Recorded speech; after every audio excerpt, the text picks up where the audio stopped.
Your first MMO ruined every game that came after it. Do you remember the feeling after creating your first character? When logging in wasn't just a routine, but you really couldn't wait to get lost in this magical world. If you've been around long enough, you already feel it, that longing. But here's the question: are we chasing something that can never return? Let's find out. I cover forgotten and older MMOs to check out if they are worth it today. Subscribe if that's your thing. MMO veterans often find themselves torn. On one hand, there is this nostalgia, the dungeons you farmed, and the friends you made in your first guild. On the other hand, there is reality. I feel this most for Runes of Magic. This is what I grew up with. Coming home from school, farming dungeons and questing. Getting lost in Taburia. But games evolve. Servers and games shut down. And growing up makes it harder and harder to get lost in a game. Classic projects scratch the itch, but they never cure it. Even when it feels familiar, it's not quite the same as it was back then. And that's the dilemma. The grind is still there, but the joy? That's hard to find.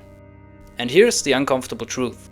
Most MMOs didn't change nearly as much as we did. We grew up, and our expectations grew too, and became harder to satisfy with the games that we loved.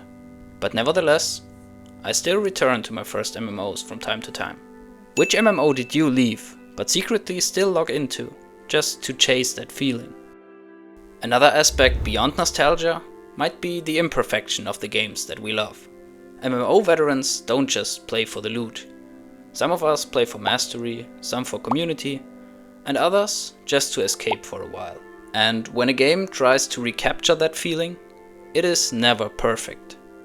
The paradox? You want to go back. You feel like you need to go back. But the experience you crave might not exist anymore, no matter what the game offers. So why do we chase it? Probably because MMOs are more than games for many of us. They are memories, and often closely linked to phases and milestones in your life. They shape who we are. But here's the truth. Chasing them won't always bring back what we remember.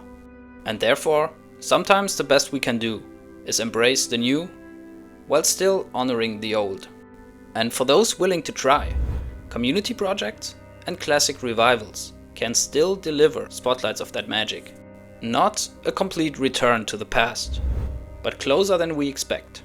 An experience where nostalgia turns into inspiration rather than frustration. With like-minded people that meet and simply have a good time in the games that they love. So, what are we really chasing? A feeling? A world? Or a piece of ourselves from years ago? The past isn't coming back, that's for sure. But the magic isn't gone. Finding it just demands more from us now.